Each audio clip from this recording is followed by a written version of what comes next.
Hey, Sean here from SpeedCubeReview.com. I've got a package from GameCube, and there's two new puzzles here. Now, I'm not at liberty to say what is coming out, but they've got quite a few things coming out that I am really pumped with. Or pumped about. So, definitely stay tuned for that. I'll be talking about that. I'm already working on getting samples. And this video is going to be a little more relaxed, kind of how I talked about in a previous video where I'm going to change things up. Some are going to be more relaxed, some are going to be super highly edited. My two recently highly edited ones, I'm opening this package up right now because I didn't open it beforehand, were the what to expect, how to get ready for competition, what happens with judging, all of that stuff, which I did a lot of editing. Check that out. And another one about the attempting the world record at a DOS game. So yeah, things have been a little bit crazy, but we're gonna keep going. And we've got two puzzles here: the GAN 11 Air and the GAN 11M. What GAN is doing is taking their 11 line and just making a big variety of ones that you can get.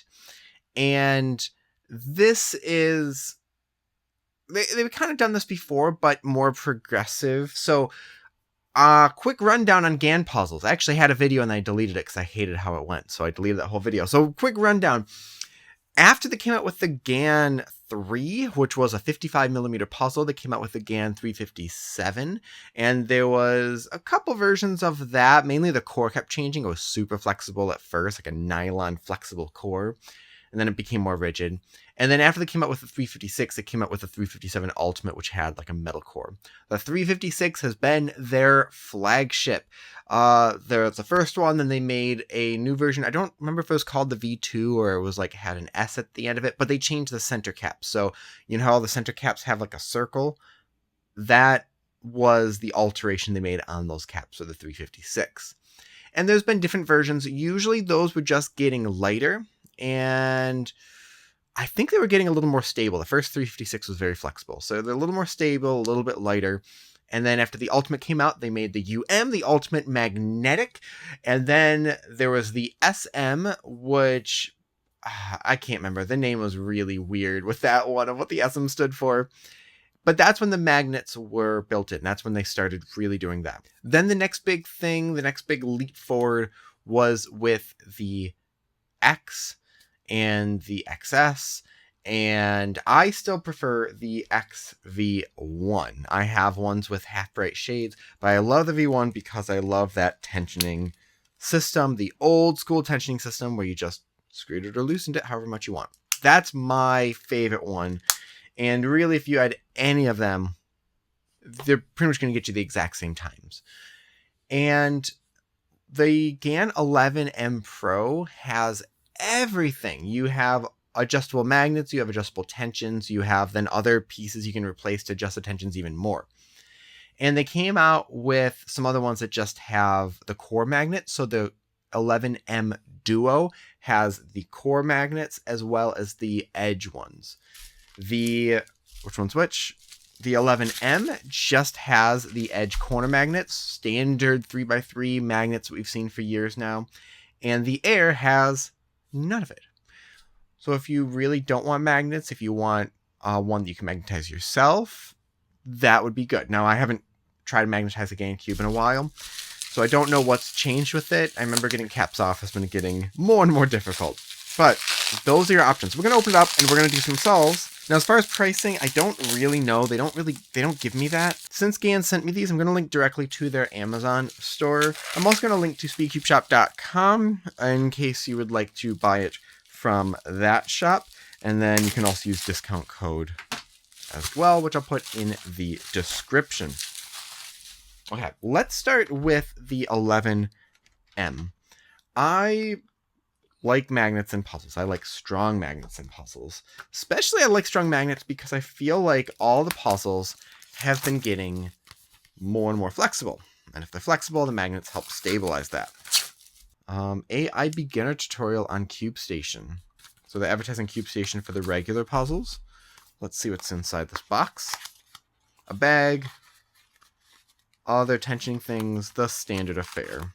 And the cube. So let's just open up the cube. We're going to do some solves. And what I'm going to do is I'm just going to do a few here, but I'm going to put a full average of 5 in the video so you can watch that. And maybe I'll do a split screen where it's average of 5 with this and average of 5 with the air to see how the difference in flexibility. And maybe an average of 5 with the Duo or the 11M Pro. The Duo, kind of recap that, it's pretty much the 11M Pro, but you can't adjust the magnet strength for the core center part of it. And because of that, it just has one strength, and it's pretty strong. I love it. If I was to get my 11M Pro, I would set it up kind of how the Duo is. So for me, who likes stronger magnets, the Duo is perfect. Matte plastic, so it's a little bit slick. Very clicky. And that slickness goes away in time. Very light as well. That's the big thing with these puzzles. They're just so super light.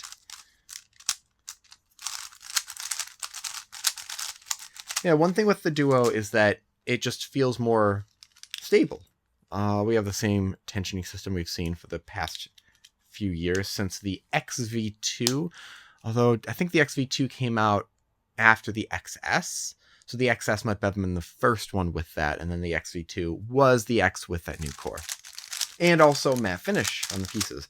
But yeah, it polishes up. I don't even try to take aluminum polish to polish up the pieces anymore because it happens so fast. But it's a super, super light GAN puzzle. And it feels very traditional. Like if they came out with this back around the X, it would feel like a super, super light version of that. So I'm curious what the air is going to be like. I haven't used a non-magnetic GAN puzzle in a while. I still have a bunch. I gave away a lot of them during my charity drive. Was that just earlier this year or last year? I think that was earlier this year. I don't remember. In the box, do we get the same thing? We get the bag, the guides, yep, all of that. And what I really want to check, besides how it performs, is the pieces, how they're put together, because can you take it apart and add your own magnets? Very light, very flexible, very fast.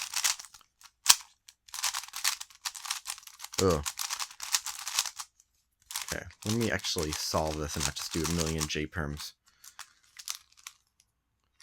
So there are no clips where the edge pieces are. Whoa, it's very bright. I turned off auto exposure, so that doesn't help. But there's no clips there, which the X, you could just push these clips and pop this out. So I don't know if these can really come apart that easily.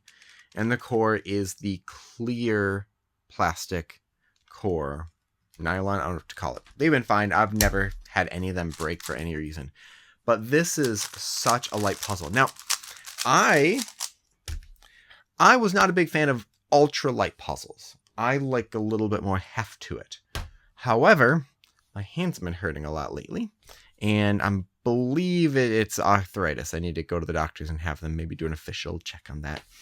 So using lighter puzzles has made this easier, and I actually have been going to my GAN more often. If I was to choose between these two, the M would be the one that I go to more. So the magnets, get some magnets. If it was between this and the Duo, I would probably use the Duo. Let's see if I have the Duo right around here. Found it. I actually do have a GAN drawer that I have everything in now. My shelves, you remember the shelves? The shelves are gone. So if I do anything with the green screen behind me, yeah, that's not really there.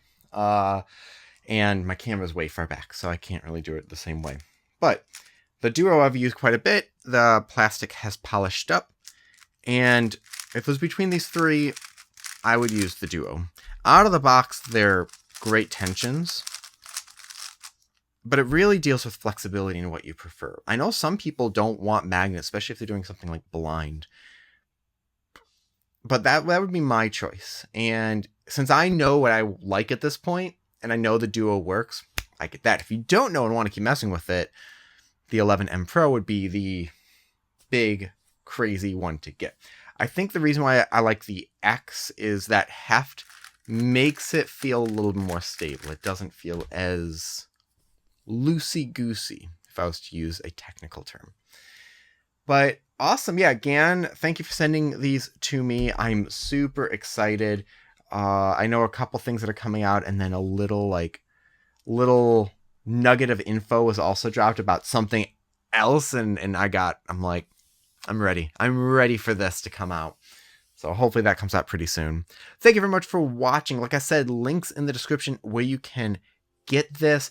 Help support the channel, and I hopefully will be able to get some really big stuff coming out. Thank you very much for watching. Hit like, subscribe for more content like this in the future.